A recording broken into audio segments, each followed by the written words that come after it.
We're live, ladies and gentlemen. Welcome to WeatherBrains, episode number 505, the pre-show. It is that marvelous time of the program where we share boring personal stories, humorous anecdotes, and occasionally say outrageous things. So who's playing that tune? Me. That's Genesis. Yeah, baby. Wow, that's 1980s. Goodness. Throwing It All Away by Genesis. Great stuff. Collins. Great thing to play right before the show. I have a better song than you. No way. Oh, yeah. Come on! Come on now! Yeah. It's the 21st night of September. It's tonight. Oh, that's right. So, I mean, come on. You got to play that one. Good. That's good stuff. Hey, Kevin, So, did you yeah. decide on a shirt? Do what? Did you decide you wanted a shirt or you don't want a shirt? Yeah, sure. XL. I Is thought I that- said you. I'm sorry. Well, I couldn't find it. Okay. Oh, that Do sounds you great. see what I'm wearing? Oh, you got it? Let's see. Wait. Oh, hey, that's fantastic. Yes. Yeah, that proof you sent out, that was really nice. Well, this is even better because we made a small change. Oh, really? The blue part is outlined in white Oh. instead of the same as... Wait. You're changing my logo? You have to ask my permission to do that. No, now I have to ask your forgiveness.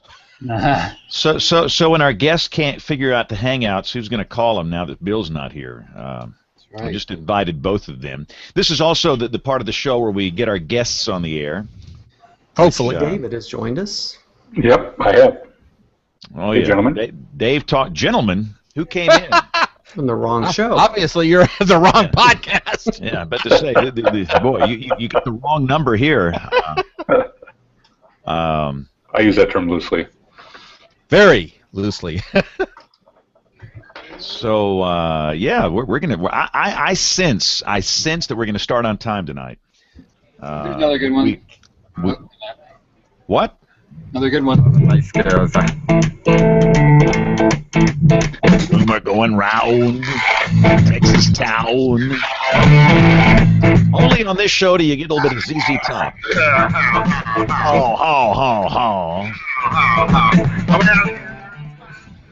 I think Kevin's off his meds. Was that enough to get you an FCC fine for your... Yeah, but no, we're going to be kicked off of YouTube because of all this. I mean, so we played Earth, Wind, and Fire, Genesis, and ZZ Top. We're going to be kicked off. Are we on TV yet? No. Oh, no, see, that's what we need. I'll find another one before we get on TV. Great. No, we hit TV in like 5 minutes. So let me see here. We're messing Jim. I think I've actually got everything. This is like shot. So I had to go do this local NWA chapter meeting. Why do they do these on a Monday night? You know, WeatherBrains night. This is Bill. So Brian and I had to drive to Vulcan Park. You know where that is, Kevin? Up on the mountain up there, and do this panel discussion, and then fly back. We were going about 102 miles an hour. We were not. Well, we must have been. You got down here in record time. I walked in this place. I don't know. I was texting on my phone as we were driving. Yeah, exactly. Yeah, he was too busy to check the speedometer because he was texting frantically. It's a miracle that we are alive, ladies and gentlemen. Let's see here. Let me see if I can call Jim Digby. Yeah, he has been invited. So he should have his invitation ready to go. But he's not RSVPing. No. Wow. Name that song. Science! Who was that guy that used to do that? Lloyd Lindsay Young. Remember him? Time for a little science. Science! The chroma key would come down. Oh, man. He worked for a station in New York, didn't he? Yeah, maybe. His son was in the business. Was or is, too, I think. Here he comes. There's Hey there. Jim. Hey, Jim, can you hear us? I can hear you. Can you hear me okay? Loud and clear. Excellent. So, David, this might be the worst hour of your life, so we apologize in advance. It's David. David Vanden Heuvel. Wow, we're all here except Nate. I think this is everybody's going to be here. This is great. John Scala, you okay? I'm great, man. Packers won last night. So I had that game on. They were playing the Seahawks, and it was like really close, but I fell asleep. I had to, I do weather support for the University of Alabama. They played until like 4 a.m. Sunday. I mean, it's like that game went on forever. I got home at 3 o'clock Sunday morning, so by the Sunday night Packers game, I was dead. Well, I'm glad they won. That wasn't even because of weather or anything, right? It just started at like 8 o'clock, or? Yeah, it started. The kickoff was at 8:15 Central, and the game lasted for 4 hours. Oh, that's ridiculous. And getting out of there, it's just not happening. I mean, you got 105,000 people, and you just can only do so much. So you just sit and... the Eagles sure could have used a weather evacuation this past Sunday. I heard that game was broken. Yep. Oh, I'm so glad I'm not an Eagles fan. This is the face of an Eagles fan. Oh, no. Wow. Oh, here you go, James. Ready? Yeah, go. Oh, wait a minute. Oops. Kevin's got to play us a tune. Oh, the Friends of Distinction. Good summer song from 1973. Grazing in the Grass. Oh, This chapter of WeatherBrains? they used that in the second Anchorman promo, and I just thought that was hysterical. Well, that was in the first Anchorman movie. That was the opening scene where Burgundy jumped into the pool after they were rated number was it? one. 'Cause The pool party, when he jumped in, they played the Grazing in the Grass by Friends of Distinction. You know what? It wasn't. You're right. It wasn't a promo. They used it. I think he was in a Dodge truck ad or something. Yeah. No, they used that a lot to promote the second movie, but it originated back in the first movie. So, who'd have thunk that Friends of Distinction song would be still around today? One hit wonder. Yep. A lot of those. So, and listen, if the again, I am on a new pipe. I have never joined. They have the jabronis have come in here and rewired everything. So I'm on a Wi-Fi network called Discovery, and I don't know. That's confidence. The one for the big boys is Enterprise. You have to have a company piece of hardware to join that one. So, and then they have another one called Atlantis, and that's for I don't know who that's for, but so far so good. So we are now on television. Poseidon. Yeah, welcome to our cable television viewers. We are ready, locked, loaded. Nate's not here, but we're going to start this sucker. So let me jump over here and start a couple of recorders. We're going to record my track. We're going to record the Hangout track. Recorders are running. Oh, and, best intro on the radio. Best intro on the radio. You ready? Oh, boy. Go. How long it takes you? Smoke from a Distant Fire by the Sanford Townsend Band. Talk it up. 1977. And I guarantee you I'm gonna upload this to you. Well, it uploads automatically, but it will be eliminated within 30 seconds after all this. I feel like a kid here tonight. Now that was a great song. One of those guys is from Tuscaloosa, Sanford or Townsend, really? I forget which one. Yeah, they're local yokels here. But that was Smoke from a Distant Fire. All right, here we go. If we're just gonna keep on that theme, here we go. In 5, 4, 3, 2, 1. WeatherBrains, episode number 505 for the 21st night of September. How could you not play this song? How could you not play this song? Come on now. Ladies and gentlemen, Earth, Wind, and Fire. Do you remember when it first started, September? Oh, boy. Crank it up and rip the knob off. Exactly.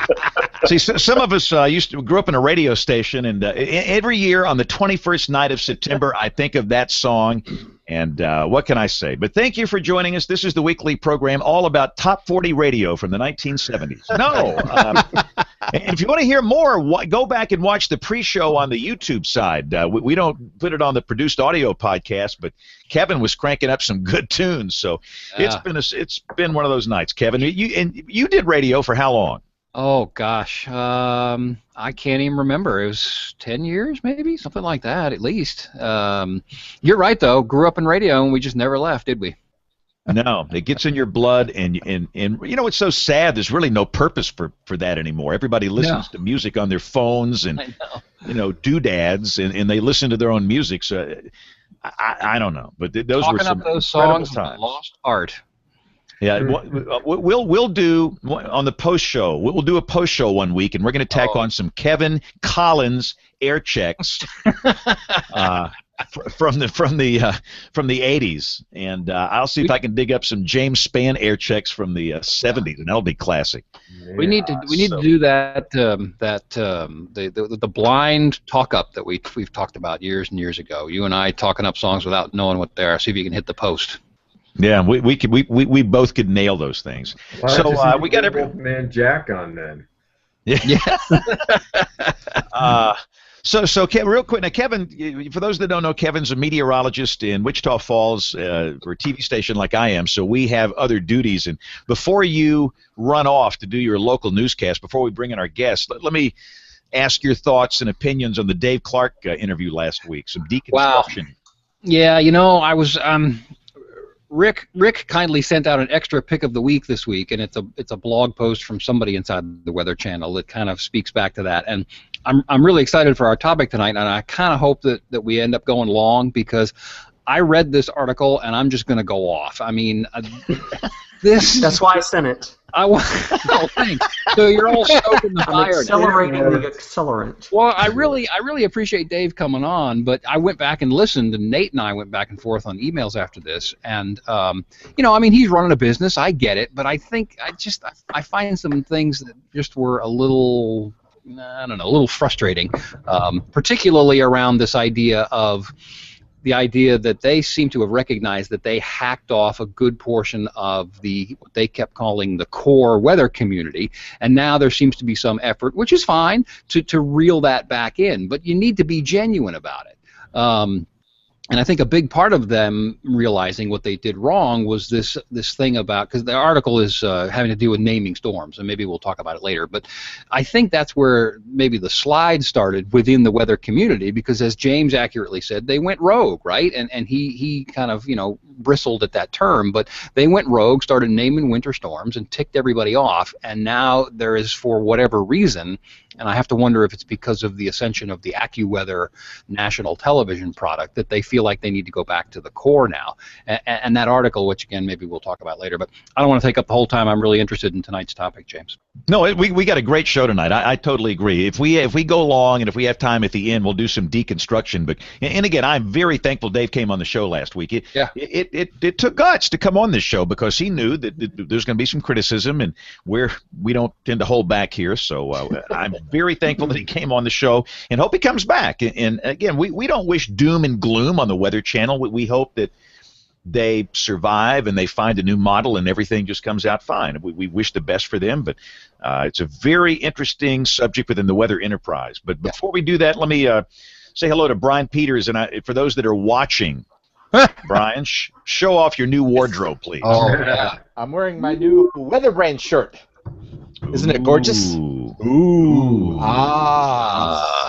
And James, after Saturday, I think my head is going to explode. Wow. 150 degrees on the bottom of at the ground level at the stadium. What do you expect from a thermometer that you hold in the direct sunlight? And then Vern Lundquist, your friend, weather extraordinaire enthusiast, agrees with her about how hot it is. Oh, brother. Vern and I have had a long-running battle. Well, in Diane Sawyer. We need to invite Vern on this show. I think we should let him come on here and defend himself. I've Yes. known Vern for back when I was in Dallas. He was just leaving Dallas back in the '80s, and he's a nice guy, and he's the kind of guy that would play along with this. So we'll see if we can get Vern on the show. But no, I saw that, and yeah, that's just stupid. I mean, I could not believe it. yeah, Come on. Dr. John always has a cool head whose head never explodes. Hair is always perfect, like that of an angel. Oh, thank you so much. Wow. Where do I go from there? Send bigger checks. John is happy because the Pack won last night. Oh, we stayed up late to watch that game. It was very nice. After losing to those guys last year in that game, the championship game, it's taken a year to get over that, but it feels good. All right, good. Just so that's sweet redemption for you, and glad you're here. Rick Smith is the warning coordination meteorologist for the National Weather Service in Norman, Oklahoma. Rick, how are you? I'm doing wonderful. Good to be here. Excited about our guest tonight, and I don't know what else to say. In fact, I might let you introduce him because I'm not so sure. Bill is not here. Bill typically, I hand it off to him for the discussion interview part. So Rick, I'm going to hand it off to you for the discussion part tonight. All right. I'm no Bill Murray, but we'll see what we can do here. Well, we got two guest WeatherBrains tonight. First is, and I know I'm going to mispronounce your name, even though I've worked with you for a while. Dave. Dave's here. Great job. Pronounce your last name so I don't butcher it. Vandenhavel. That's how I was going to say it. Vandenhavel. Dave's been on the show before, and his name was probably mispronounced back in October 2012 when he was on originally for the Hurricane Sandy show. Dave used to work at just across the parking lot from me at Weather Decision Technologies. Recently, he's left to work on a new venture. Dave, welcome back to the show. Glad you're here. Understand you're in Ottawa, Canada tonight? That's correct. Thanks for the introduction, Rick. Glad to be here, and I'm really looking forward to this tonight. Okay, well, we're glad you could join us. And our other guest, WeatherBrain, tonight is a 30-year-plus veteran of the entertainment industry.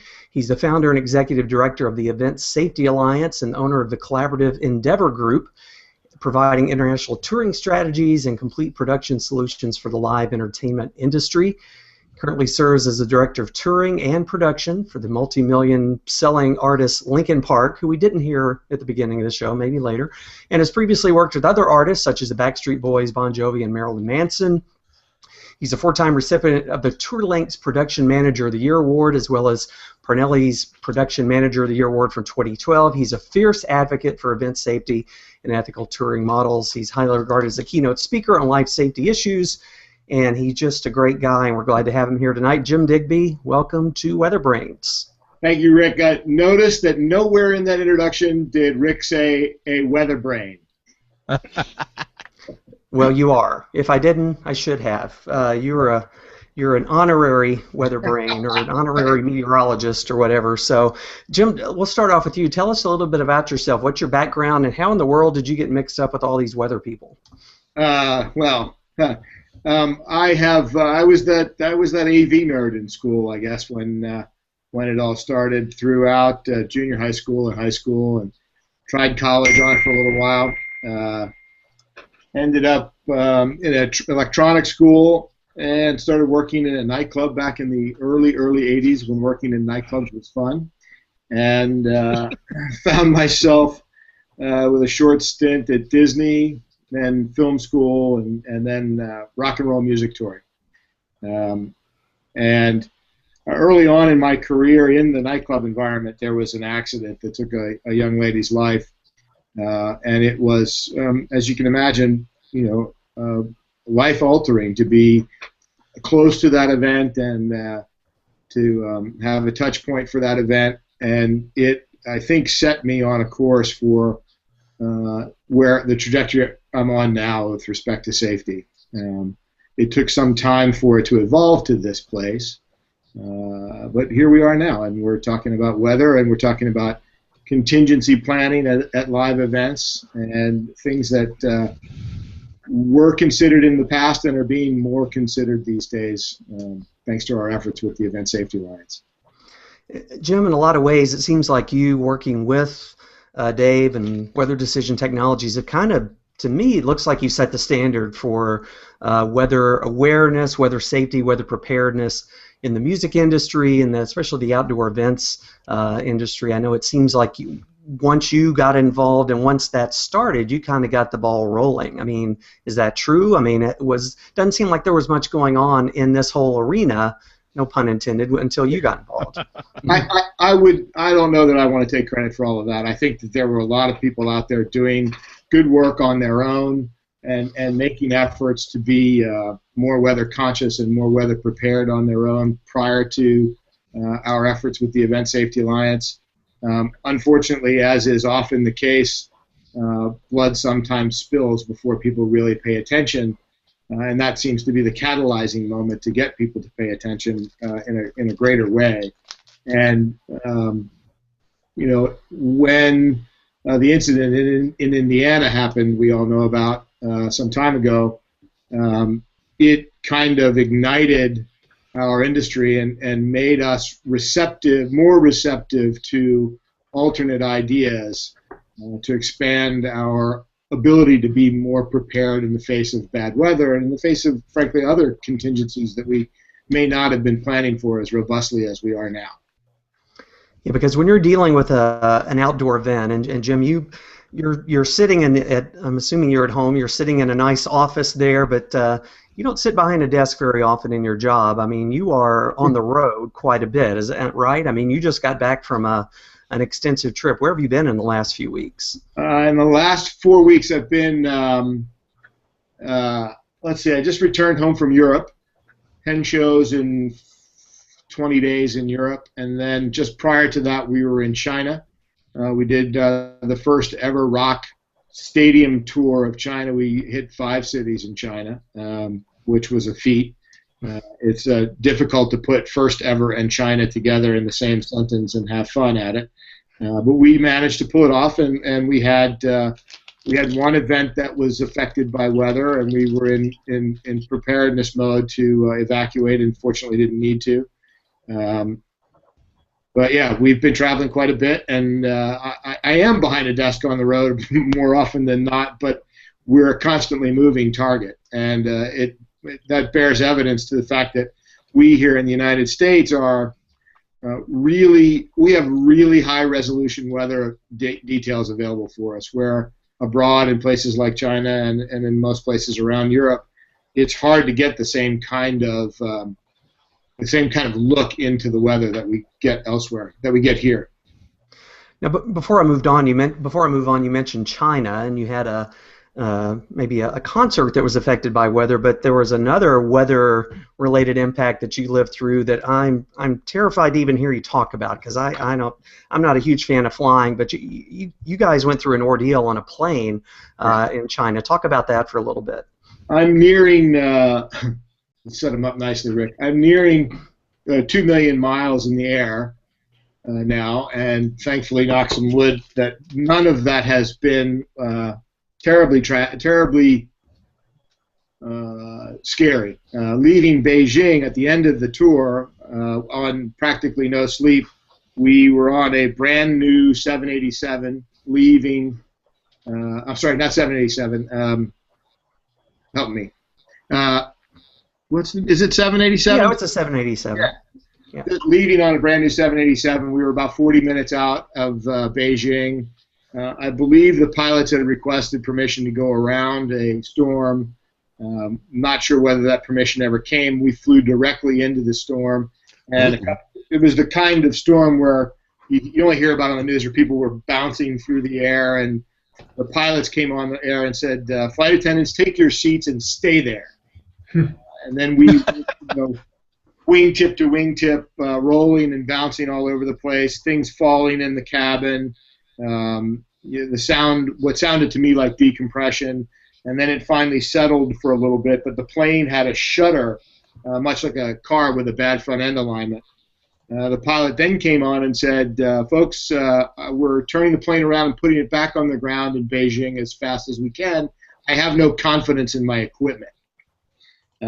So, wow.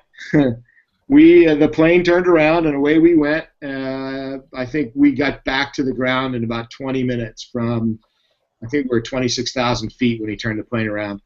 And we landed full fuel with the wind, took every inch of the runway to come to a stop. When we did, the pilot said, okay, we're going to have to sit here at the end of the runway until they come and check that our brakes aren't on fire before we can tow the plane off to a safe place to take you off the plane. If you're watching the video version now, I think the screen share is working there. You can see the nose cone there of the 787, and I mean it's just crumpled in. So we had no idea what had happened. We knew it was bad, but we had no idea what had happened. They offloaded us into buses and drove the buses around the front of the plane, and that's where that picture came from. And the entire busload of people just gasped in awe, could not believe what had happened to the airplane. It turns out one of the windows was broken.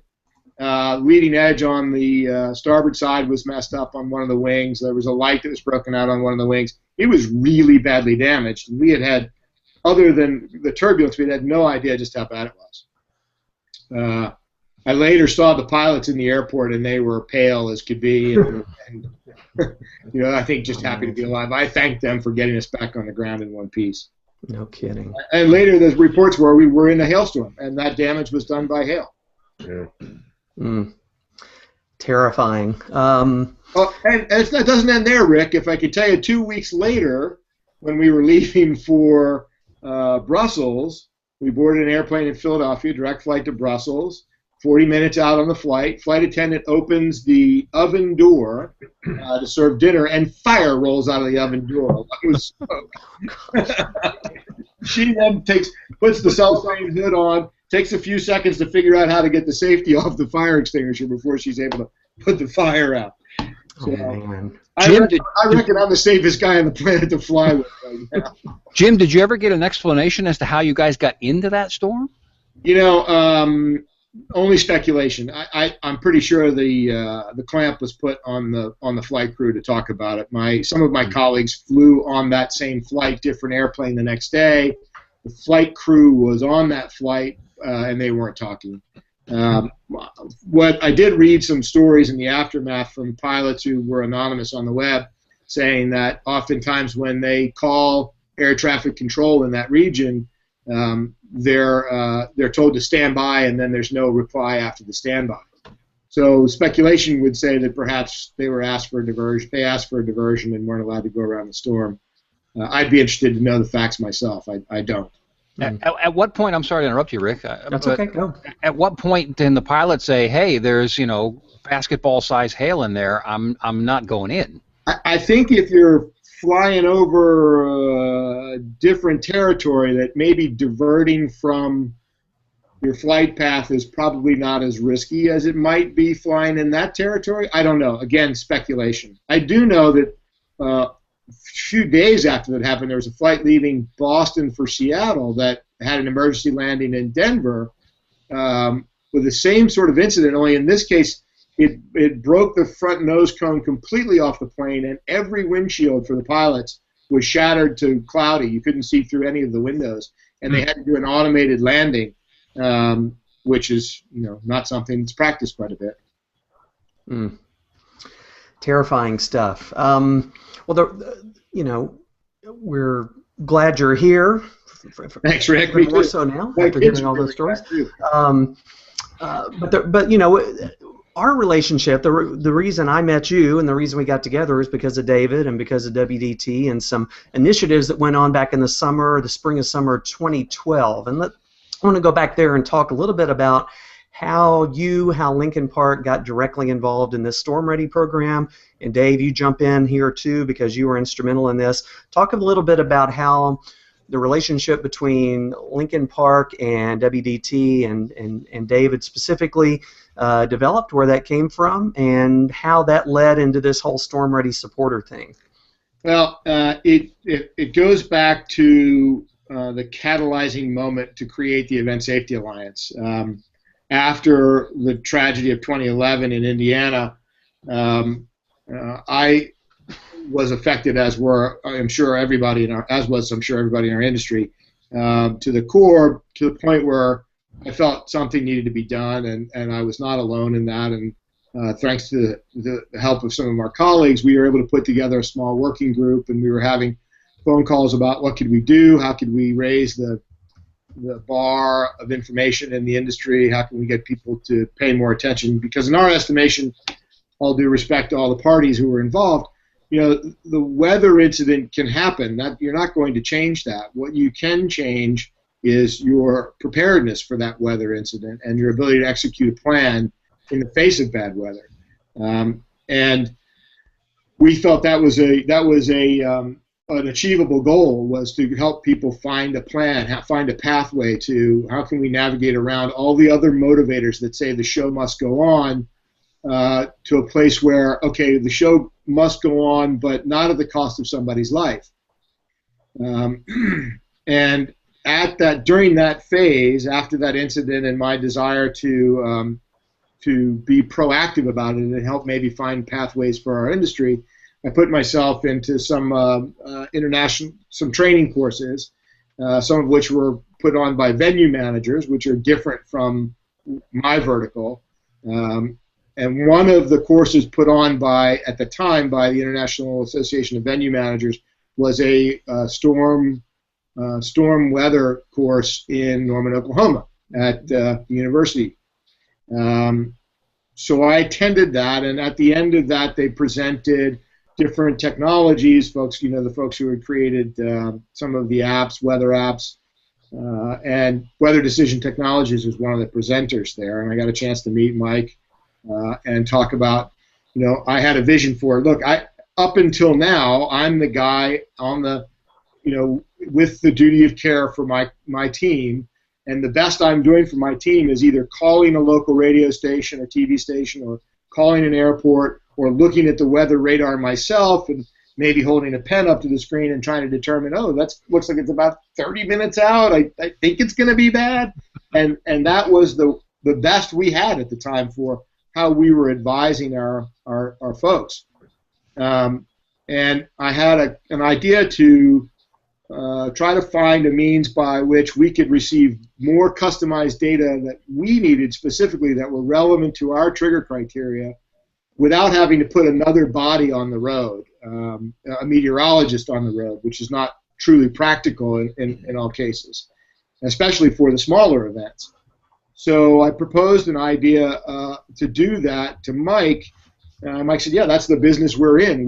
Weather Decision Technologies does that for transcontinental shipping. We do that for wind energy farms. We do this for many other industries. We can do that for you. So Mike put me on with David, and David and I worked on what does that mean to the live event space. What are the criteria? How do we want to deliver that information? And we just started cracking away at it. We created, I would say, the first weather action matrix for event folks, whereby we identify what each department's going to do in the face of what each condition may be. Lightning, high winds at a certain speed, hail, etc., and commit a plan to paper that we pledged amongst ourselves, thank you, there it is, to take action on. And this was iteration number 1 of that sample plan with respect to the Lincoln Park needs. And it started to make some sense. It started to become something that we roadies could digest and make use of. And fortunately for me, I worked with a client, Lincoln Park, who's really receptive to high safety standards. For whatever their journey has been, their biggest demand of me is to make sure that everyone is safe. Them and their audience are always safe.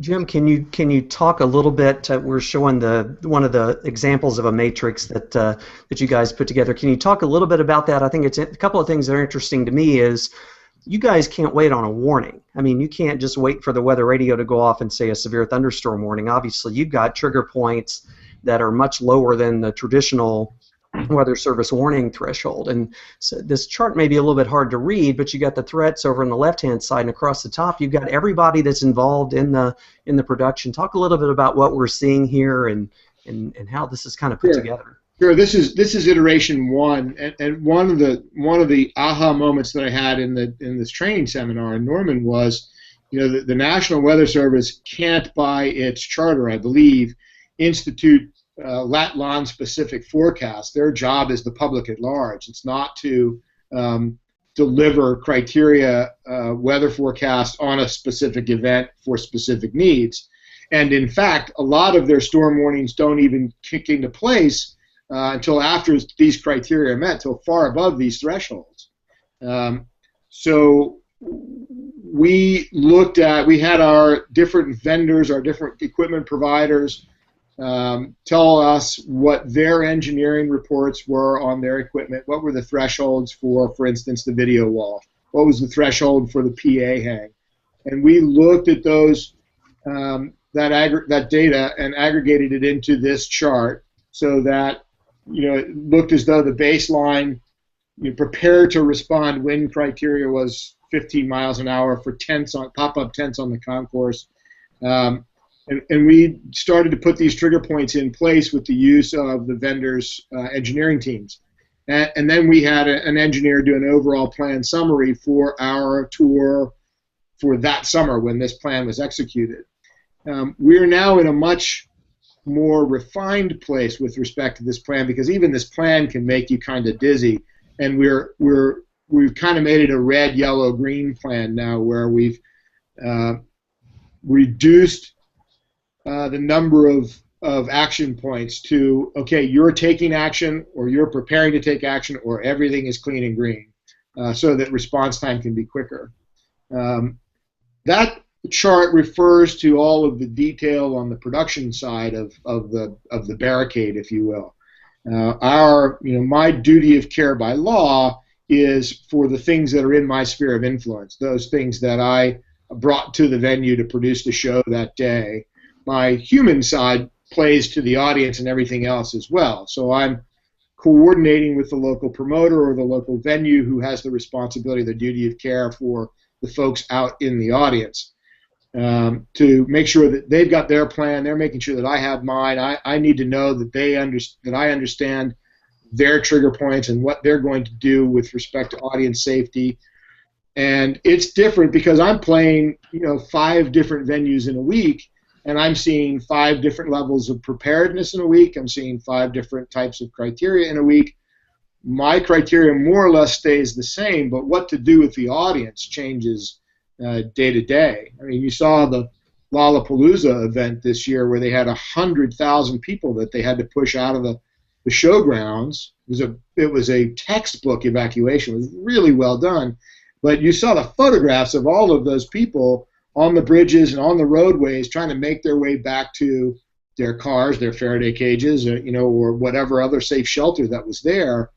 That's a massive evacuation, and it's potentially a mass casualty event if you don't do it right. Mm-hmm. And one of the first criteria you have to know is, well, how long is it going to take to get 100,000 people out of here? And what am I going to have to do to motivate that bottom 10% who just don't want to leave to get them into shelter, and make sure you've got your warning meteorological information coming to you in a timely, factual manner, and that you recognize that, half of the time it could be wrong because weather changes just up to the last minute. Yeah. I want to go to Dave in a second and talk about the weather piece, but I just want to clarify, people may not have caught on to this, and I didn't know this originally. That matrix that we showed in your plan is for your crew. It's for the Lincoln Park crew, the sound crew, the pyrotechnics, all the different people that travel in those trucks and buses and planes to that show. The venue, like for example, the show I went to was in Dallas, so the venue there at Dallas Fair Park may have their own plan. So that's right. You're dealing with 2 different things, and you explained that, but I just wanted to be sure that was clear. That's you can be as prepared as you can possibly be, but if the venue's plan, who takes care of the spectators and the audience that's out there, has to be good too.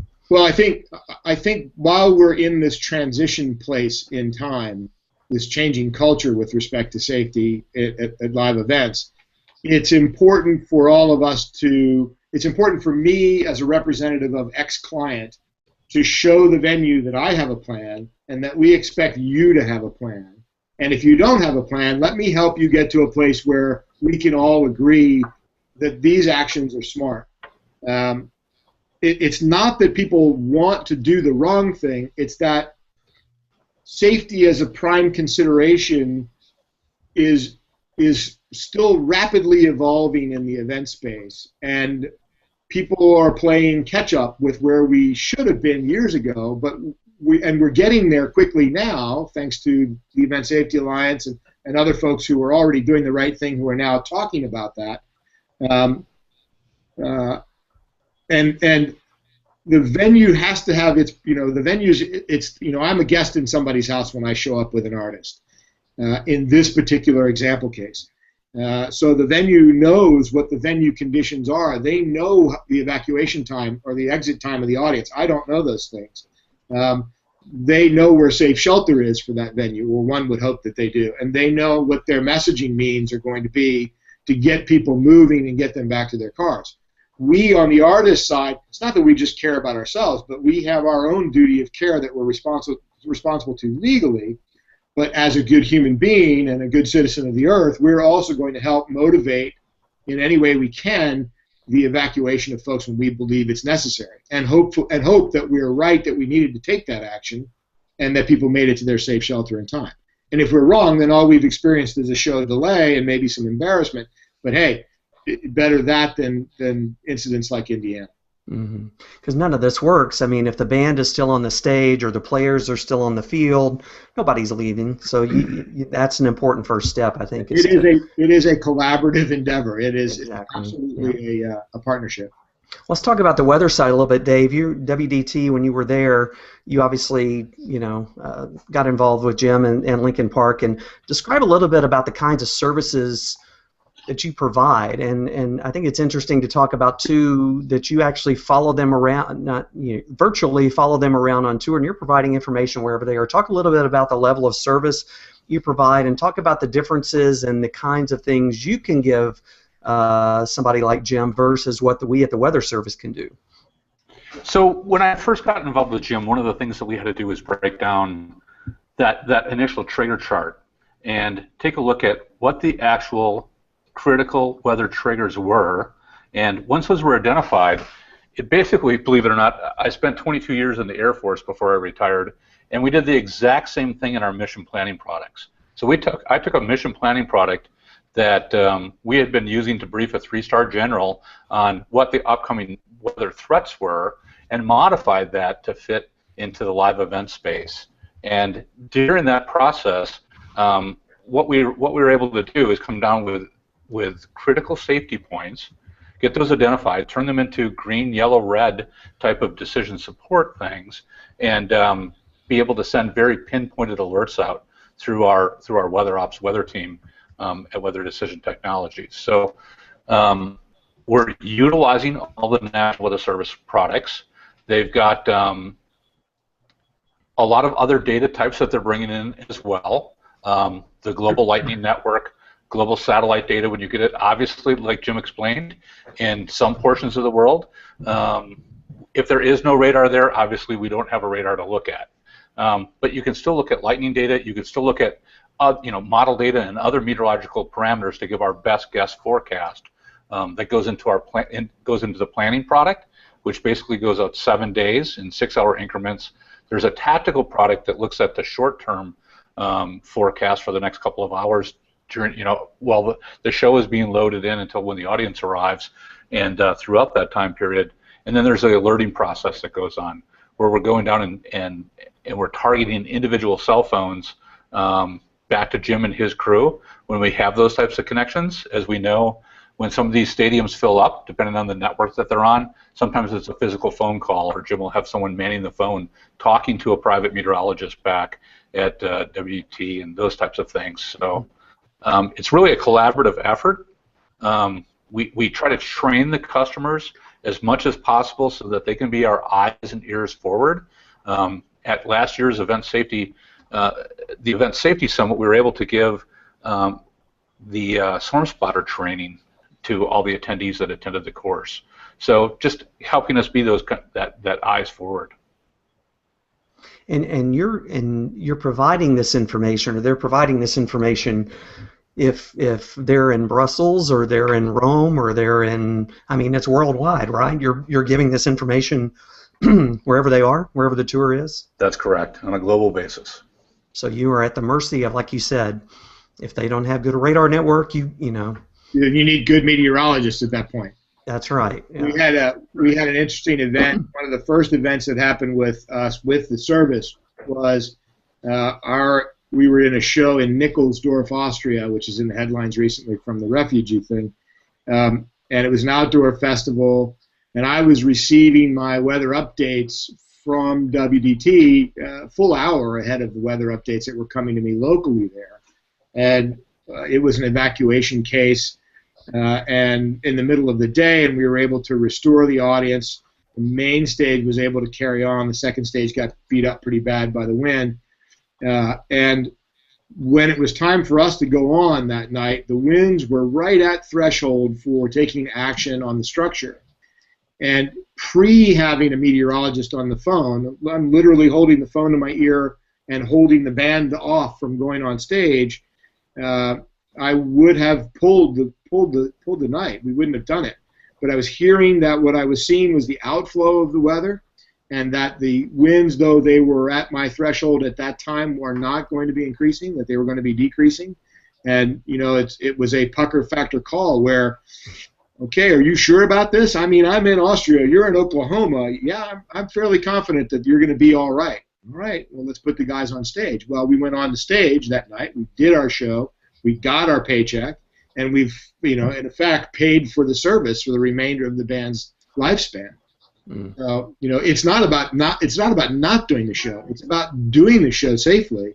And you know, the best part about having this kind of service available to us is where we would normally cancel because it got really ugly really fast and then not come back. We now can look at the details that you guys are providing us and say, well, look, this is going to be it's going to be ugly, but it's going to be really quick.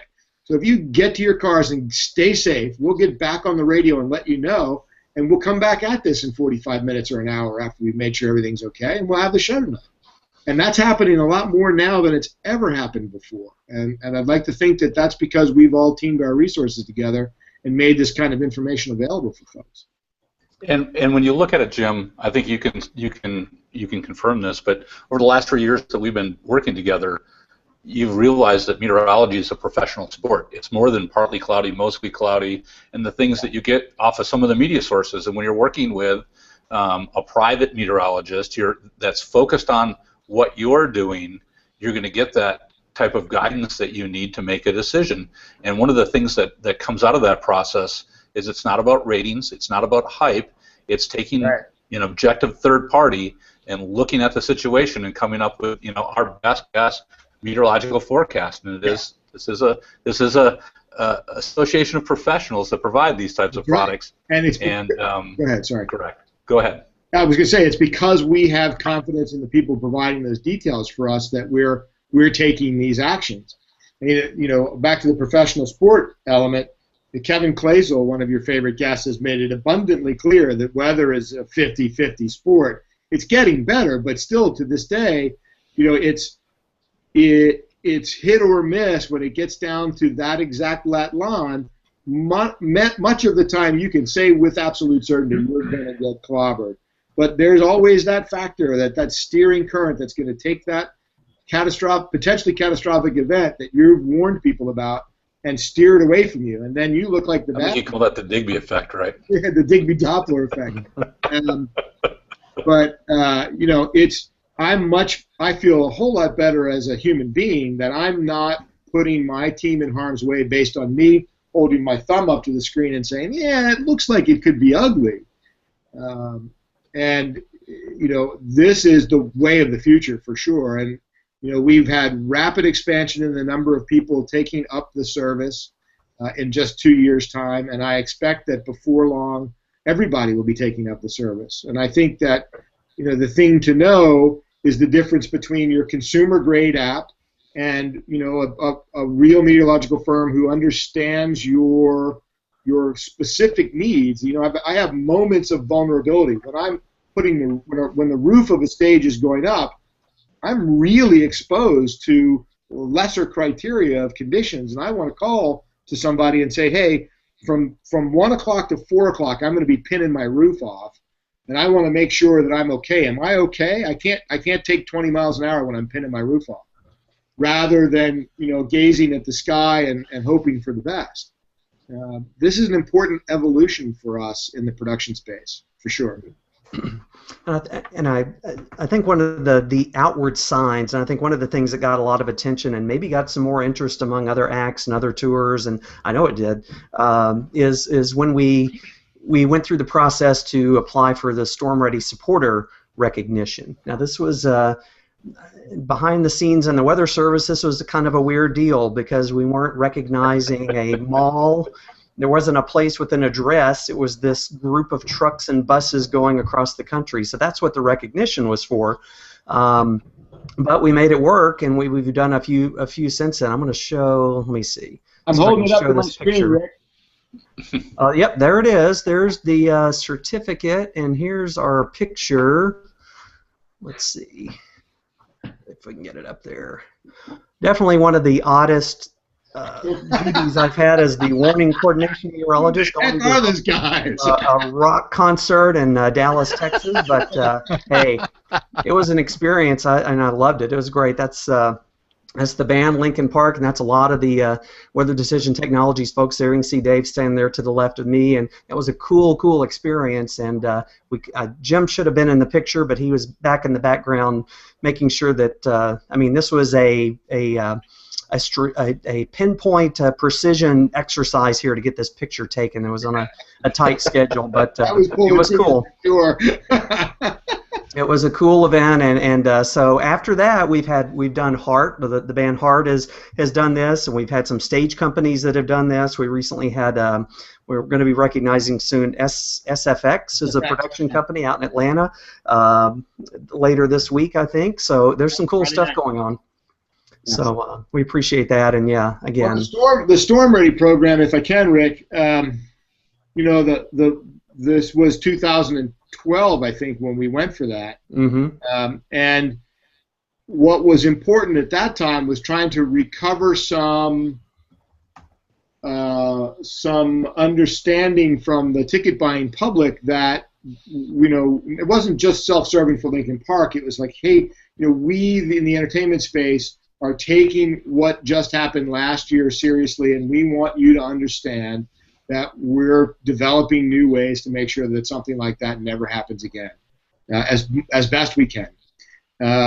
And so for me, I think you and Dave really pitched the idea of the Storm Ready program, and I think it was fantastic. It had never been given before to a moving target, as it were, which is what made it extremely unique.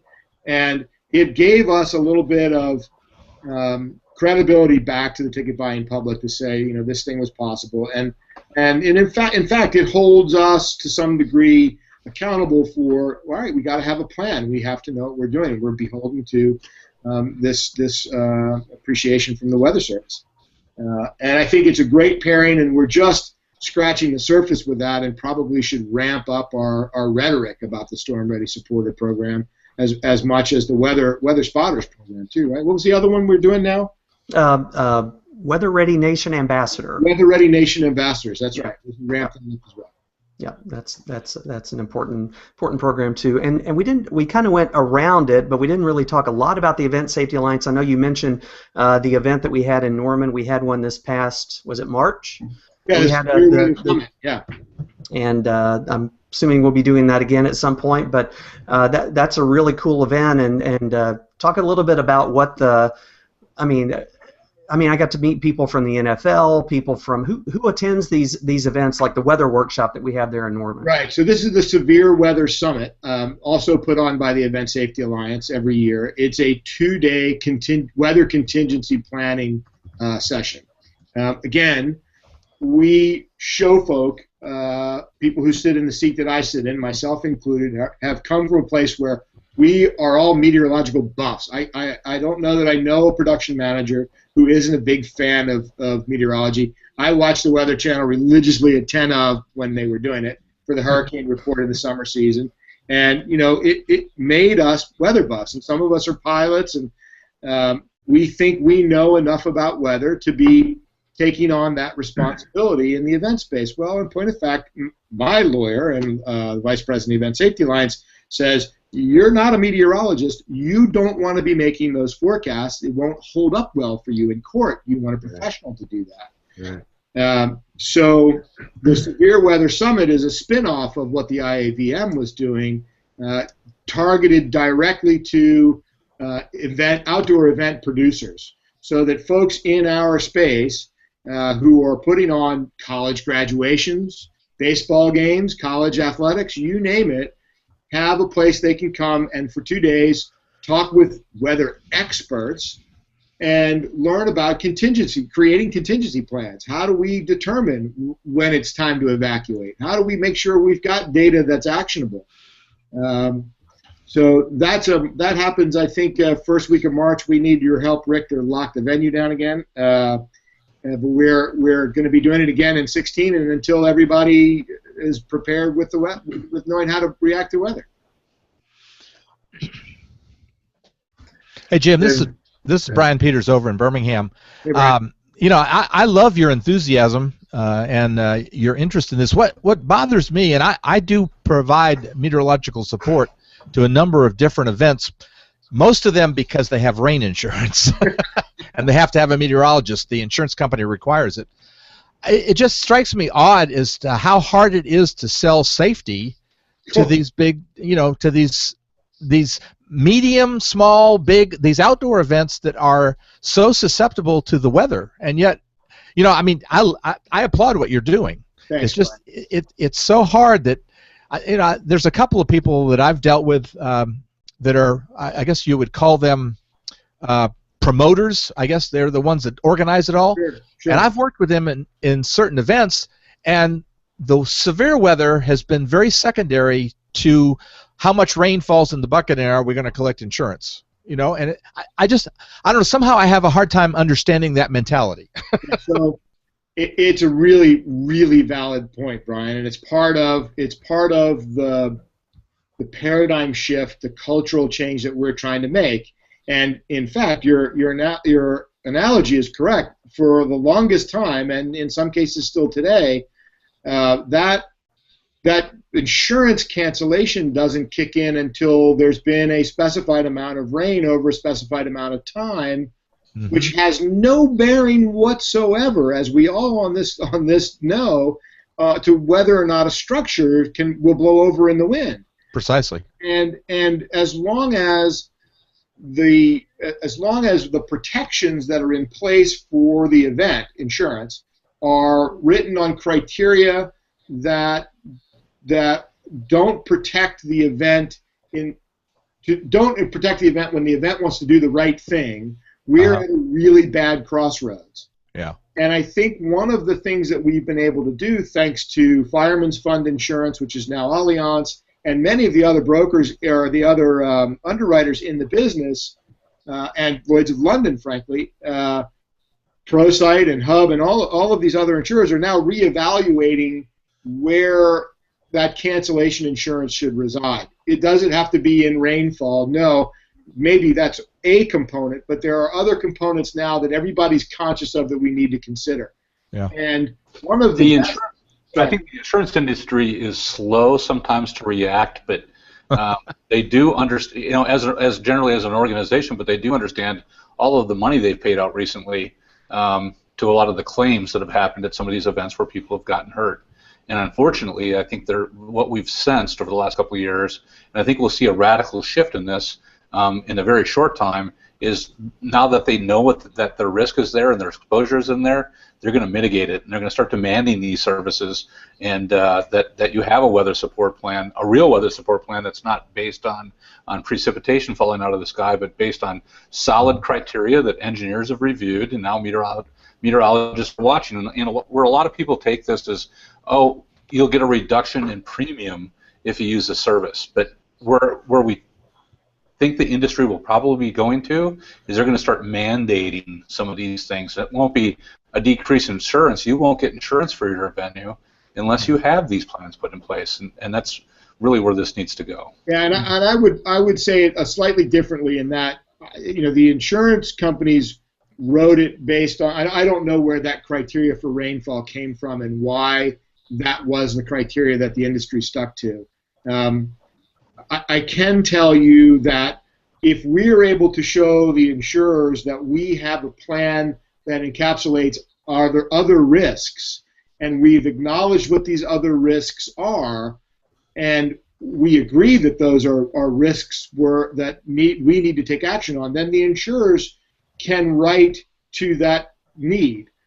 In the past, I don't believe that dialogue occurred in the same way that it's happening now because of the Event Safety Alliance. And we've got we're 3,000 plus members strong now, and we're putting these brains together to say, hey, as a promoter, which I am not, but as a promoter, you're making it hard for me to do the right thing in the face of public safety because you won't protect me for the things that I'm most concerned about, lightning or whatever the case may be. Yeah. I would rather tell you that I need to evacuate my crowd when the wind is potentially going to be 40 miles an hour, and let's protect the event based on that. Well, that dialogue is ongoing. We've collected the subject matter experts in our group to try to help propel it.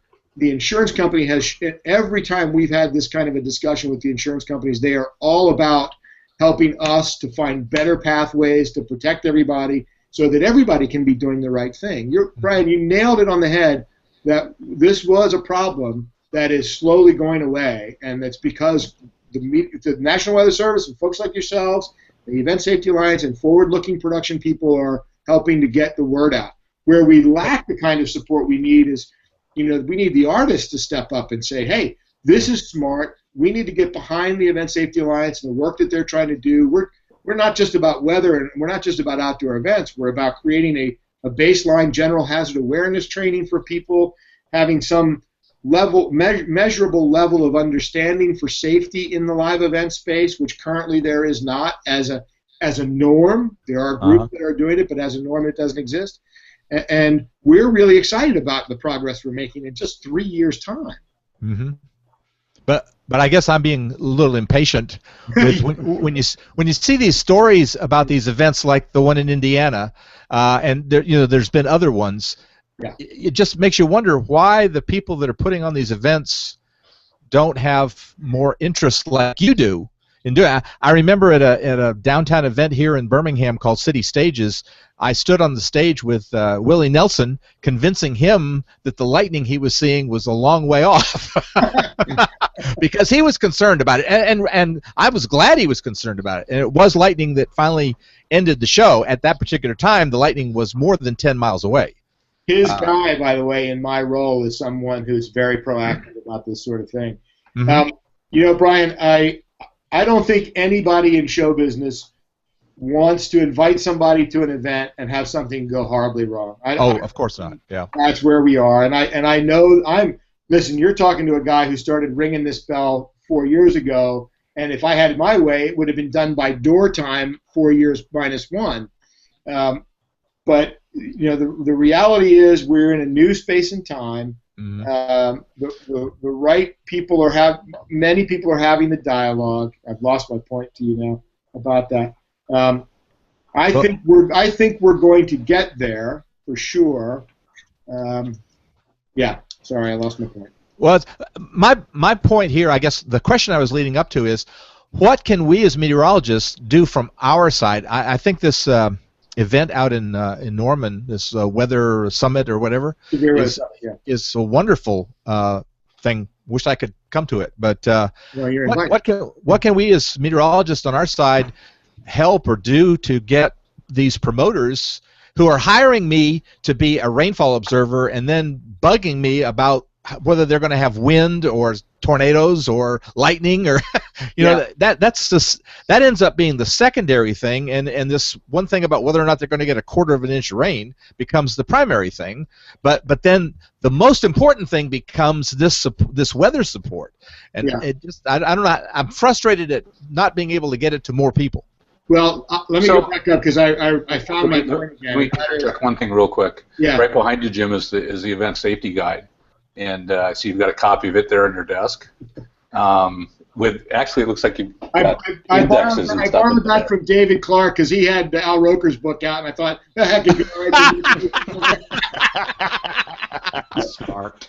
But I mean, you can push people. The Event Safety Alliance is a nonprofit organization that's supporting safety during live events. Yes. The guide, the Event Safety Guide, which has got a complete weather chapter in it, it is a good reference to point people to. It's available at eventsafetyalliance.org. You can sign up and get spammed from the Event Safety Alliance for free. You can download the guide. There's a minimal fee to download an event safety guide in both a hard and a soft copy format, and you can start educating people about what building a real severe weather plan is all about. Yeah.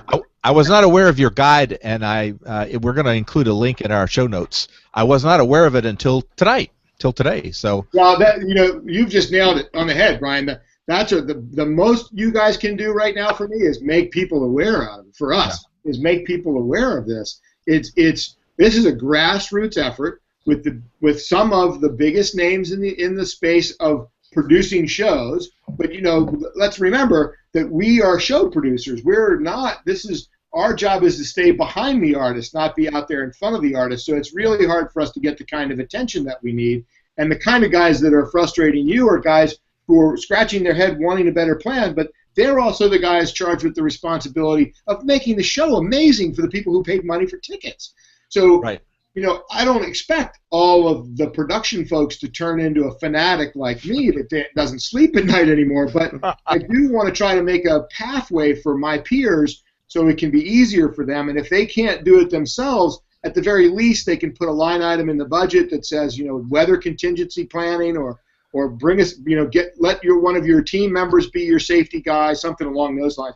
Before the Event Safety Alliance and before this book, there was no written information at all on reasonable practices in the live event space. Nothing, nada.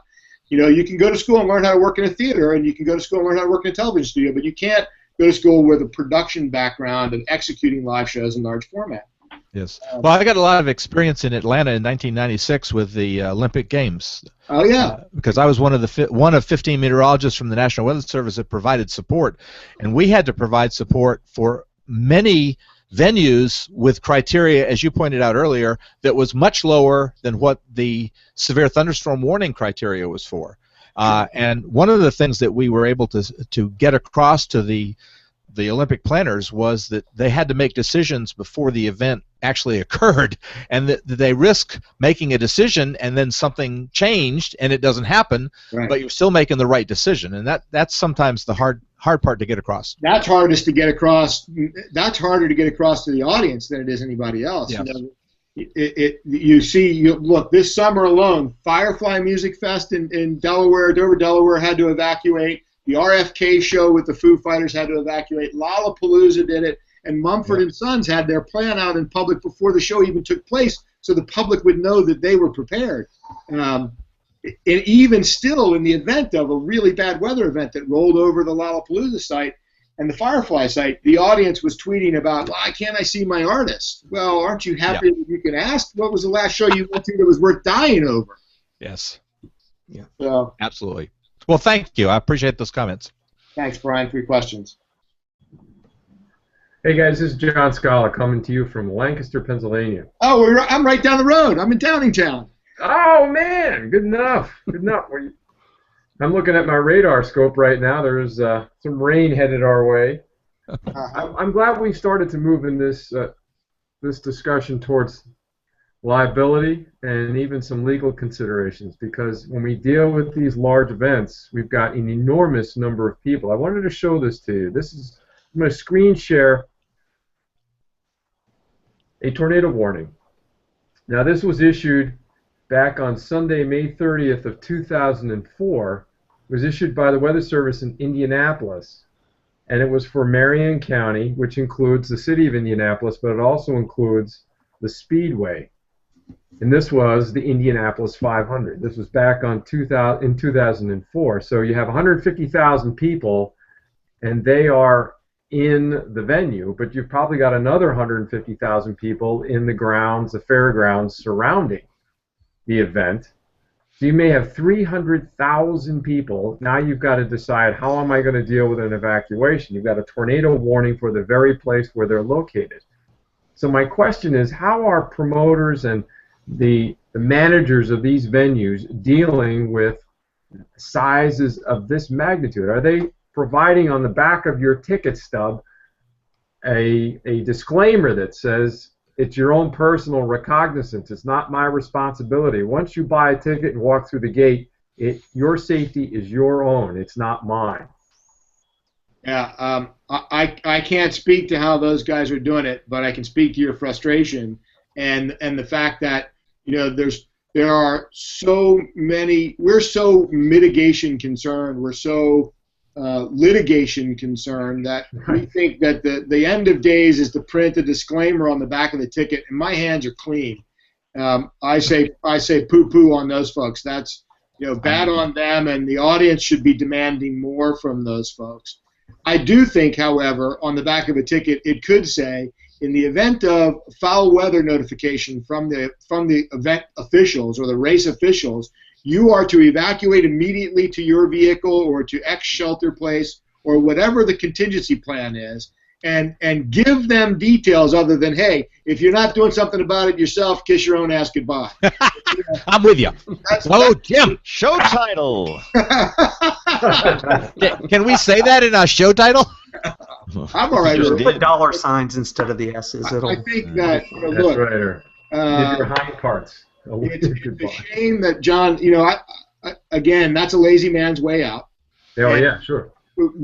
Maybe that paradigm is changing, and I would like to think that the more times we repeat this story and the more WeatherBrain episodes we do and the more folks you guys can reach out and touch, because you're already touching all the right people, and let them know that that's what the Event Safety Alliance is all about. And we're not trying to make it harder to produce shows. We're just trying to make it smarter.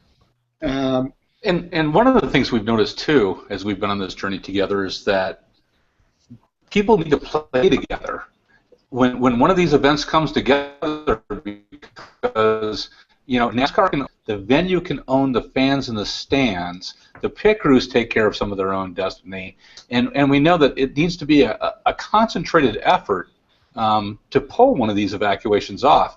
Yeah. If you tell the crowd, hey, please get out of the stands, but the cars never leave the track, Precisely. there's a lot of beer-drinking individuals that are out there that are going to sit in the stands and continue to watch the cars go around the track. This was a very real problem a couple years ago at Nazareth, right here in Pennsylvania. Yeah. They told everyone to leave the venue, but the cars were still there. That's right. They could see the pit crews were still out there, but they're telling all these people that paid their big bucks, you need to leave. Well, there was a light. I think everyone, I don't know if everyone read the Washington Post article from the Capitol Weather Gang talking about Major League Baseball. Are they doing enough to clear the stands during baseball games? And they're leaving that authority to evacuate the crowd down to the umpire. Yes. And you know, he doesn't have an earpiece in. He's standing out there as an untrained meteorologist looking up in the sky. and if you look at the rule book and you read through that article, it makes some very valid points. You know, that they want, Major League Baseball wants the game to go on. So yeah, there's conflicting priorities out there that need to change. Yeah, what's interesting about that, David, is Major League Baseball wants the game to go on, yet the broadcasters all have a much higher criteria weather response plan, and the broadcasters are going to lock the cameras off and walk into shelter because the broadcasters have a plan, but the daggone teams don't have a plan. And that actually happened over the last year. It was actually last college football season where those types of things happened. That the broadcasters were receiving services. They locked the cameras in place, and the referees in the field decided, hey, the show will go, you know, the big game can go on. We'll play through. You know, the old Caddyshack reference. I don't think the heavy stuff's going to come down yet for a while. Well, the broadcasters locked the camera in place, which doesn't make it for a real broadcast.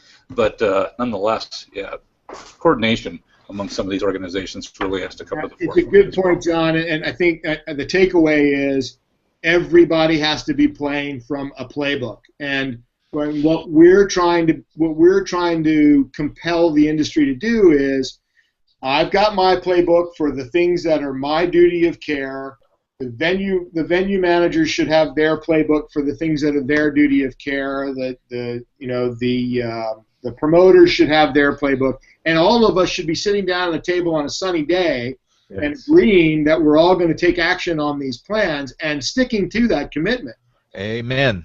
And I will tell you, though, having been in this place, because I'm preaching, but I'm also trying to walk the walk. I will tell you, though, I've sat there and looked at that radar screen and had a lightning strike within 8 miles, and it was clear that that storm was going to skirt our geolocation. We had our range rings around it, and that one strike came within 8 miles, and it was a pucker factor call to say, I got to tell you, I don't think this is coming our way. And though we've crossed that line, there was that one strike in 8 miles, and there wasn't another one after that.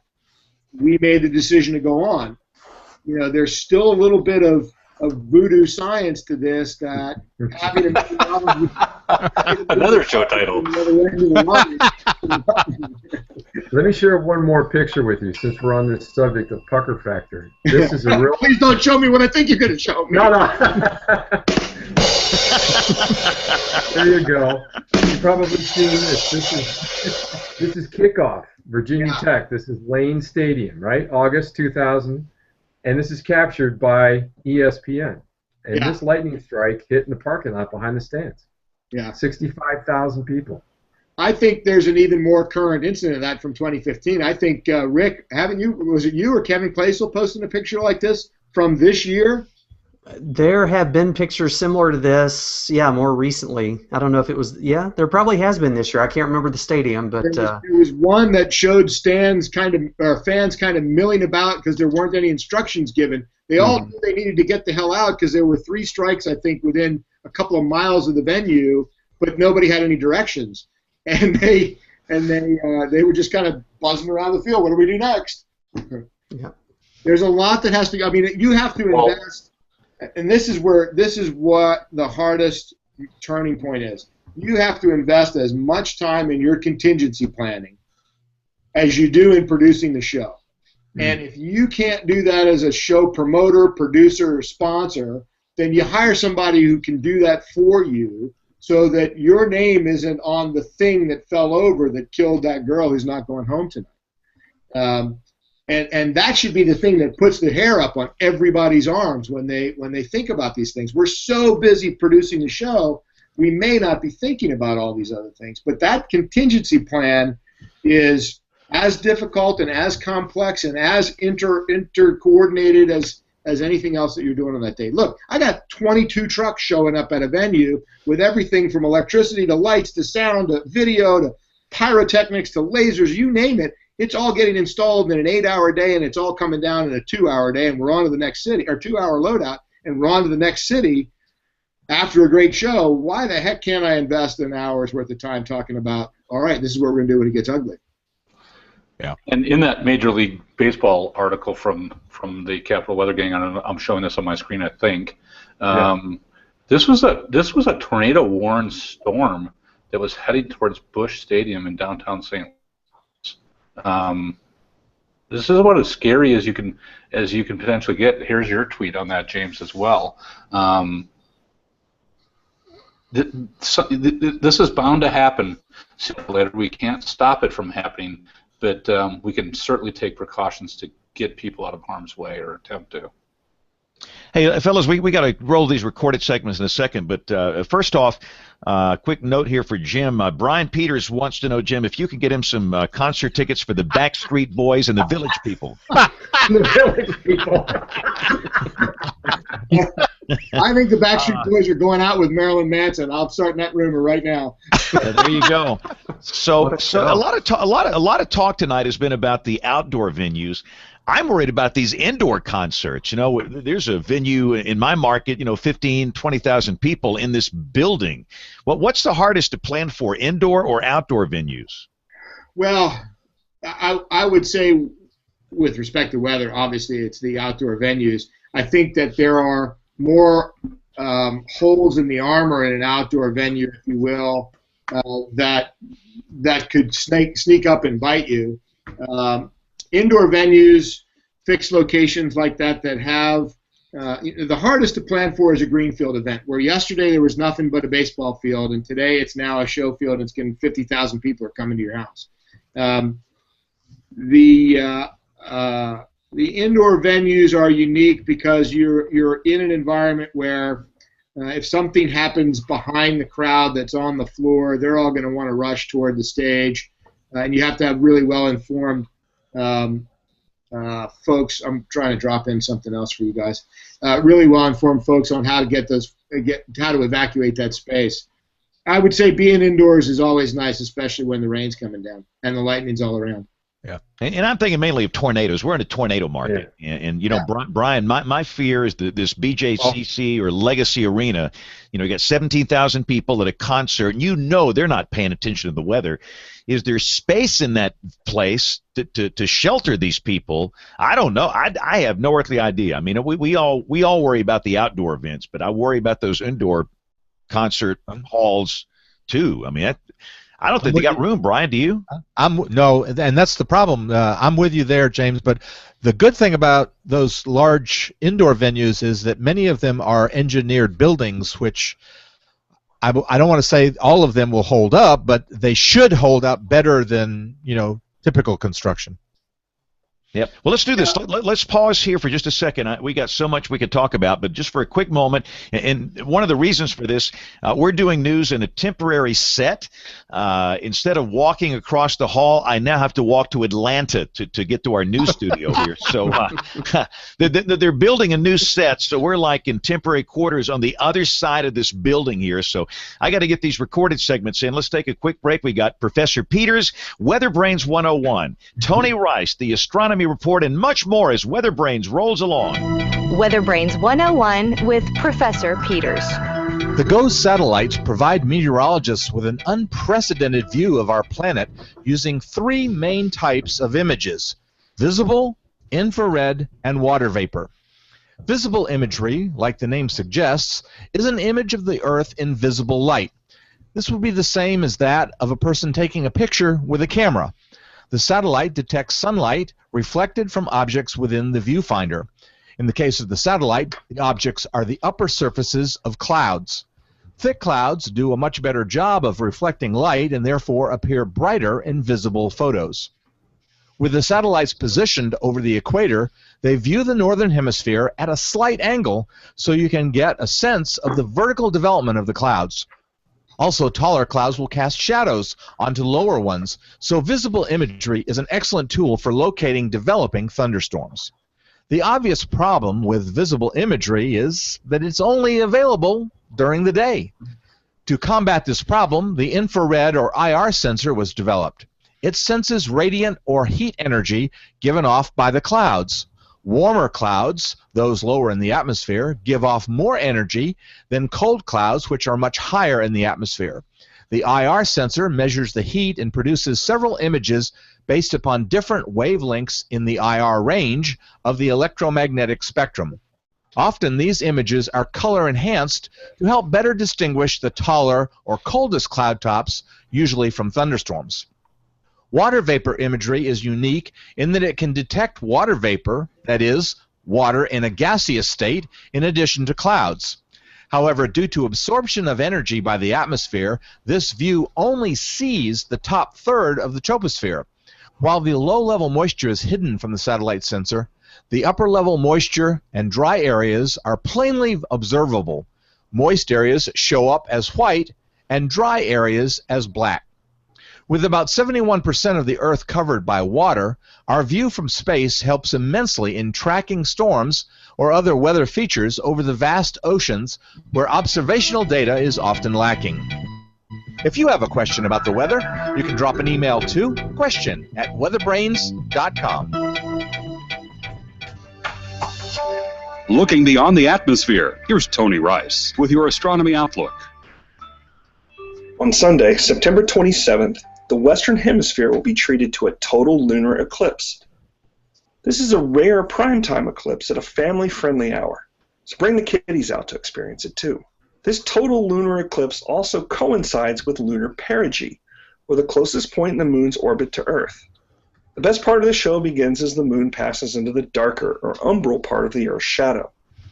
In the Eastern time zone, this begins at 9:07 p.m. In the Central time zone at 8:07, 7:07 Mountain, and so on. By 9:45 p.m. Eastern, as the left half of the moon is turned an orangey red, the moon will be at perigee, some 357,000 kilometers, or nearly 220,000 miles away. For comparison, lunar apogee, or the point where the moon is at its furthest from Earth, will occur on October 10th, once the moon has put another nearly 31,000 miles between itself and us. Totality is going to last about an hour and 12 minutes. During that time, an orangey red moon will make its way through that umbral shadow. The color comes from sunlight passing through our atmosphere. The green to violet portion of the visible spectrum is filtered out, leaving behind that reddish hue.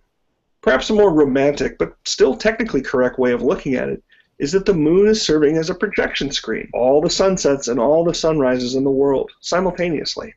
The moon will begin re-emerging at 11:23 p.m. Eastern, 10:23 Central, and so on, as it leaves the umbral shadow over the next hour. Unlike solar eclipses, which, in order to see anything, you have to be in the right location on Earth's surface. If you can see the moon, you can see a lunar eclipse. The only variable is how high the moon appears in your sky.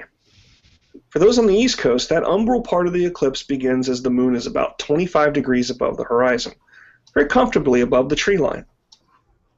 For those in the Central time zone, that umbral part will begin just above that 10-degree tree line. In the Mountain time zone, the moon will rise above the tree line about the point where totality begins. And in the Pacific, you're going to see from about the midpoint of totality on. That's your Astronomy Outlook. Follow me at RTP Hokie for more spacey stuff like this. When the weather ball is red, warmer weather is ahead. When the weather ball is white, colder weather is in sight. When the weather ball is green, no change in the weather is foreseen. When colors blink by night or day, precipitation's on the way. Time for a quick weather roundup. Again, we are at the 21st night of September. Have a tropical storm by the name of Ida. Always thankful for one we can pronounce and spell. This thing is basically in the middle of nowhere, and it stays in the middle of nowhere. The guys at NHC actually ramp it up to a Category 1 hurricane briefly at the end of this week, but that should be picked up and taken out. And other than that, things are relatively quiet. You guys got any big weather news in your part of the world here? Pretty good rains in the Southwest. Partially because of that tropical. Was it a depression when it came ashore? I don't know, but they're loaded out there. In fact, I do the weather in Phoenix on the radio, and we've got a flash flood watch going, which you don't see a lot in Phoenix, Arizona. So, yeah, that's some tropical moisture coming in from the eastern Pacific. But we've got the first official day of fall, the equinox, which is coming up here in a couple of days, and just a great time of the year. Big weather anniversaries today. Big weather anniversaries today. What you got, John? Well, Hugo, for one, 1989. Wow. Making landfall at almost this time in, what was it, St. Solomon's Island in South Carolina. But even more importantly, 77th anniversary of the great 1938 hurricane, the Long Island Express, that roared ashore at 47 miles per hour. Wow. Sorry, my pager's going off in here. They want get in the studio, get in the studio right now. So, and again, let me just say this. Nate sent a note. He apologizes. He was not able to join us tonight, and Aubrey will be back. She's taking a sabbatical, and which means we need to bring back Kevin as the email officer while Aubrey's gone, I think. But I promise we're going to work, and somebody on this show will do some email next week. We got a lot of it, and we're going to get to that. But at this time, one of you guys, I got to turn it over to you for our Picks of the Week segment. So, Rick, John, Brian, one of you guys hop in. Go. I got to walk 80 miles to Atlanta to catch the 10 o'clock news here. John, it's all yours. All right. Well, this is the Pick of the Week time, and Dave, Jim, did anybody alert you to this? No. Well, actually, Jim, you jumped on the bandwagon. You provided your link to the Event Safety Alliance, which is no, that doesn't count. That doesn't count because I got that in the show notes. He can't use that. All right. Well, we'll come back to you guys. This is the point in the program where we ask not only our guests but our panelists to come up with a pick of the week, and that is a weather-related item that you'd like to share with everyone. Could be a link, could be a story, could be a picture. Mine typically try to be a little bit on the educational side to bring up the level of knowledge of this group. So we'll start off. That's a challenge. Well, speaking of a challenge, Brian, let's start with you. Okay. I don't know if any of you saw this, but I just thought this was absolutely phenomenal that there was some really bad storm, big storm, and some high wind that uprooted a tree in Ireland. Now, that doesn't really seem like such a big thing, but when it uprooted, uprooted the bones of a 1,000-year-old skeleton. And I just think that is so phenomenal. The tree was 210 years old itself, but the skeleton that was under it that they found was 1,000 years old, and it appears to have been a young man around 18 years old who died violently because they found evidence of knife wounds. Yeah, they're calling it a homicide. I read that. Yeah. I just think that's phenomenal. So that's my pick. Okay. And Ron, your pick. Hey, John, while you got me, why don't you let me do James? James is doing the explanation of SPC severe weather parameters. Oh, yeah, good. And Nate sent in the Major League striking out, putting weather decisions in the hands of umpires. So that's his pick. Yeah, that's the Capital Weather Game article, Yes. isn't it? Yes. Yeah, that's a good one. Okay. Rick Smith, your pick, sir. Staying in the outdoor event theme, we had a close call in Missouri this past Friday night. There was some severe weather during high school football games, and due to warning and attention being paid and plans, high school sheltered about 350 people inside the school. Weak tornado, there wasn't a ton of damage at the stadium, but the visitors' bleachers were thrown out into the middle of the field. The scoreboard was destroyed, so lives were saved at that event by early warning. So I've got a story on that.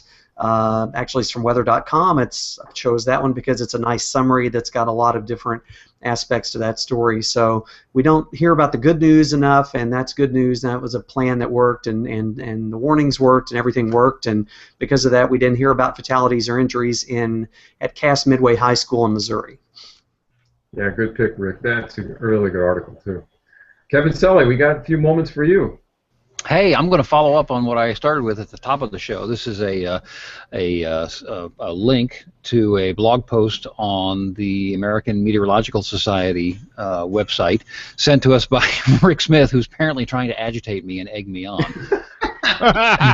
Thank you. Did it work? It did work. As I read it, it really was frustrating because the name of it is Naming Winter Storms, Time for Community Cooperation, and it's by Mary Glacken, who is listed as Senior Vice President, Public-Private Partnerships for the Weather Company. And I encourage you to go and read it, and it's kind of a reflection of a little bit what was talked about with Dave Clark. And it just bugs me a little bit. The first paragraph, she goes on and she's talking about a premise of severe weather, and this is all about naming storms, but she's beginning talking about severe weather, and then she swerves into, well, we need to start cooperating on naming of winter storms. Well, those are two different things. You can't start with a false premise and then use that to bolster your argument about naming winter storms. Maybe we can start naming every thunderstorm. Well, that's exactly right. And David Kinney went out one. There's video of him somewhere. It's a long time ago after they started doing that, and he was being flippant, and I think he thought he was being partially serious. Said, "Yeah, we're going to start naming tornadoes too," which was just disrespectful to the whole community, in my opinion. But then she goes on to make comparisons to other countries, with no discussion of what was the evolution. Talk about the Met Office in Europe and the UK and whatnot, but, well, did the weather enterprise in those countries have a discussion first, or did some rogue organization just go out and say, hey, we're going to start doing this? No, I don't think that's the way it happened. So, again, you can't use another example to falsely bolster your argument, in my opinion. Do you know her background? No. Public-private partnerships at the Weather Company. Do you? Yes. From 2007 to 2012, she was Deputy Undersecretary of Commerce for NOAA Operations. Isn't that interesting? Washington, D.C. In what year? 2007 to 2012. I heard that name. Yes. Well, that's really interesting. See, now we need to get her on because they're, one of the things we all surmised about this when this naming winter storms thing came out was did they discuss it with anybody else? Did they discuss it with the Weather Service? And it seems like NOAA and or the Weather Service oftentimes gets dinged, and maybe accurately so, I don't know, for being too slow on these things. And so one of the speculations was, well, the Weather Channel decided that it wasn't going to happen unless they just went out and did it and then dealt with the fallout later. So that would be interesting to have her really expand upon that. Maybe she'll come on the show. I don't know. But she's also now calling on the U.S. Weather Enterprise to come together. And I think she's starting from a false premise, saying, hey, the rest of the Enterprise come together on a fight that we picked with you. Yeah, that was precisely the point of my email. It begs the question. Right. Yeah, you threw the first rock, now come and negotiate with us and so we can all make it better. Never saying, well, we started this argument, which to me is just arrogant. I don't like the level of arrogance on this, especially when they, again, and Dave said this was not a marketing trick. I'm sorry, it was a marketing trick. I went back and listened to that show from last week, and again, Dave's a businessman, he's got to promote his business, but he said 3, 4, 5, I don't know how many times, well, this thing, X thing, was discussed or brought up by meteorologists, by our meteorologists. Well, I'm a meteorologist, and I come up with 10 stupid ideas every day. It doesn't mean we go forward with them. So trying to push it off on the marketing people or on the meteorologists from the marketing people, I just found as a non-starter as well. And then she ends it by saying, are we ready to engage on this topic as a community? Once again, you picked the fight, and now you're seeing the repercussions of it, but you're not admitting to it, in my humble opinion. So everybody go read the post. It'll be there on weatherbrains.com. I got to go do the 10 o'clock news. Now I'm all agitated. See, people in Wichita Falls are going to say, what is wrong with him? He comes on together every Monday night, and he's mad at everybody. So thank you, Rick. I'm going to send them up to you now. All right, I'll see you guys. Hey, that was an interesting discussion. Okay. Thanks, guys, for coming now on. A back channel negotiator for Francis Underwood on the House of Cards. Well, he doesn't go by the name the accelerant for nothing. Amen. Hey, David, did I see a Packer symbol on your shirt? Oh, yes. Well, look what I happen to have here. This is an Aaron Rodgers signed helmet. Wow. See, I decorate my office with Packer memorabilia. Yes. Well, if I was back in the office, I could show you my signed, autographed football from 1974. Well, not a good year for the Packers, but it was still a team sign. That's a Bart Starr signed autograph behind me. Here we go. See that? Well, let's go back to the show while we're here. Next week on NFL Collectibles. That's right. So, David, what was your pick of the week here? So I put a couple of them in there. One of them was a Washington Post article that was already covered. Going over, plugging a couple of the National Weather Service sites for lightning safety and the Storm Ready program, because I think people really need to realize that it's not a complicated thing to do. You fill out the application, you develop a plan, you submit your plan to your local National Weather Service office, and you can very quickly become a storm-ready supporter. And the premise of it is have a plan, execute your plan, and stay safe. Well, thank you, David. All my clocks are going off here at the same time. It's 11 o'clock. Jim, your pick of the week. Well, I was trying to find a video of me evacuating the crowd in Dallas, but in lieu of that, there's great links up for the Lollapalooza evacuation that went so smoothly this past summer. The RFK Foo Fighters show, Firefly Festival, all of them are examples of how to do it right and how to care about your audience and those around you in the face of bad weather. Thank you, Jim. We really appreciate your efforts in that regard. My pick of the week is in keeping with the theme tonight, and this is an article that came out in BAMS, the Bulletin of the American Meteorological Society, 2006 or 2007. It's by Joel Gratz and Eric Noble, and they talk about lightning safety, particularly dealing with these large stadiums. And if you look at the incidence of lightning across the U.S., and what they did was they mapped lightning frequency over the the largest Division I football stadiums. It's a scary, not coincidence, it's a scary convergence of this issue of large outdoor venues where you have a lot of lightning incidents. So that's my pick of the week. Wow. We have work to do still then, I guess. Yes, we certainly do. Yeah. But it's great to see the action being taken on your side. Thanks, Brian. I'm really grateful for this opportunity, and I look forward to your support. And you guys want to team up on my team, you're welcome any day for us to work on this together. All righty. Yeah, I think that's how it gets done, Jim. I think it takes all of us working towards a common theme, common goal. No doubt about it, John. Yep. Thank you. Thank you, Jim, and thank you, Dave, for joining us this evening. Great Thank program. you, guys. We could go on for another hour. In fact, we'll probably have to do this again. Hey, I'm welcome. I'm ready. Okay. Great discussion. Excellent. Thanks, Awesome guys. stuff. So is it up to me to wrap this up? I don't know how to hang this thing up, so you guys go ahead. You're not James Spann, but you got to wrap it up anyway. I'm not James Spann. Certainly not. Look at the hair. I know. James Spann. This has been WeatherBrains. We come to you every Monday evening, 9:30 Eastern Time, 8:30 Central. You can join us on weatherbrains.com. That's where we archive our shows. We archive all of our picks of the week. And when you're on the site, click on the Skywritings link and become a recipient of our post, our Skywritings post. It's starting to pick up speed again, a little more steam. So we've got some good articles appearing in there. Rick, you think you've got a couple articles there in the most recent issue. And I had one recently dealing with Saharan dust and nutrition in the Amazon rainforest. Oh, yeah, I just saw that on Curiosity Stream or something. Fantastic. A BBC special. Oh, great. I actually did my PhD research in the Amazon. It was a 2-hour special on it was this fantastic meteorological mapping of the globe. I'm sorry, can I continue to talk, or is it too late? Go right ahead. Go right ahead. It's never too late.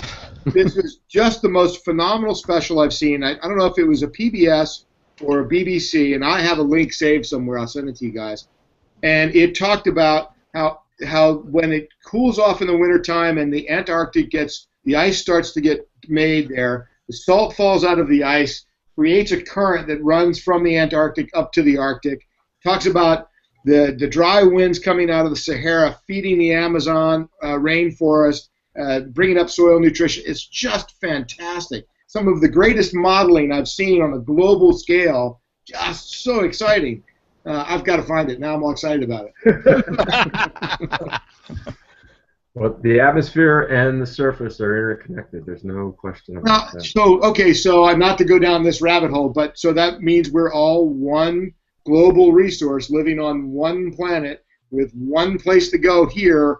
Why the heck can't we get our stuff together and behave that way? Because we're the human species. Oh, right. We're smarter. Well, on that note, I think we'll wrap this up, being such a smart group that gets together every Monday evening. Send your emails to us. We'd love to hear them. Comments, criticisms. You send them to email@weatherbrains.com, and I try to answer them when they come in if there's one that picks my fancy, but we do read these, and we will respond to them. National Geographic. Yeah, okay. Yeah. Our planet.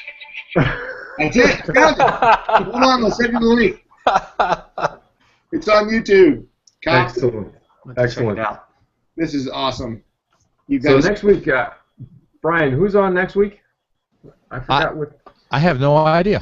Next week we have Trevor Boucher and Jennifer Asari. I'm sorry if I mispronounced her name, but this is Deaf and Hard of Hearing Awareness Week this week. But next Monday we're going to be talking to Trevor and Jennifer, who've done incredible work in the Weather Service on promoting awareness and promoting, raising awareness of the difficulties the deaf and hard of hearing community have in getting simple things like warnings and weather information. So it'll be a good chat next week.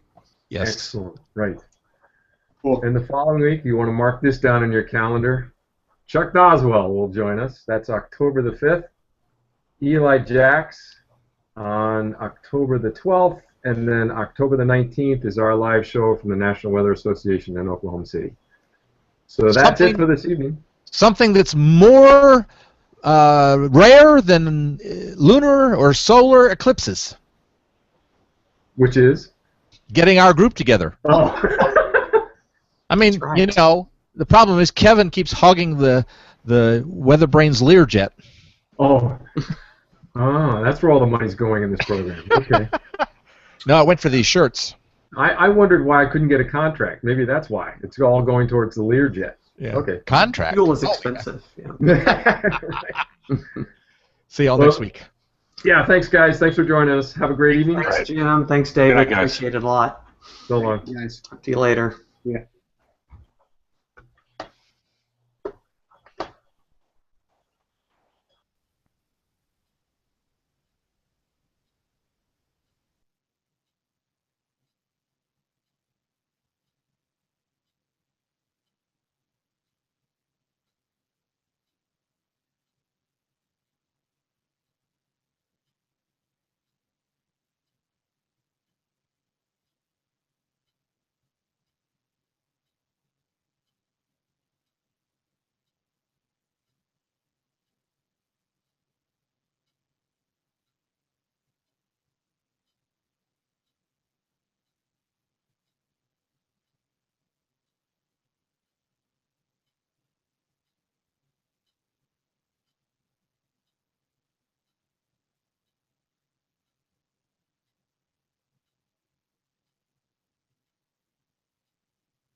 minute to the sports tees, 4 minutes to the sports tees.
see our feet over there when I'm standing.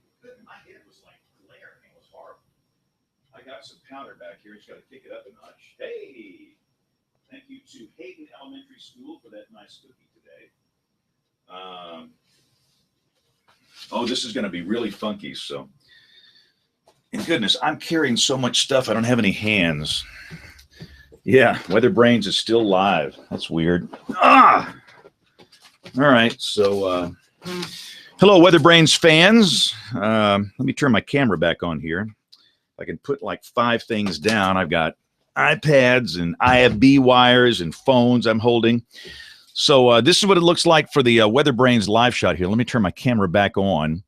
So we are live on Periscope, and we are live on WeatherBrains. A great show tonight. Great having Jim and David with us. That was a very fascinating show about outdoor venues and safety. So thanks a lot. And we're going to kill the WeatherBrains stream. So thank you guys for watching and listening. We'll see you guys next week. And what we're going to do is turn that off.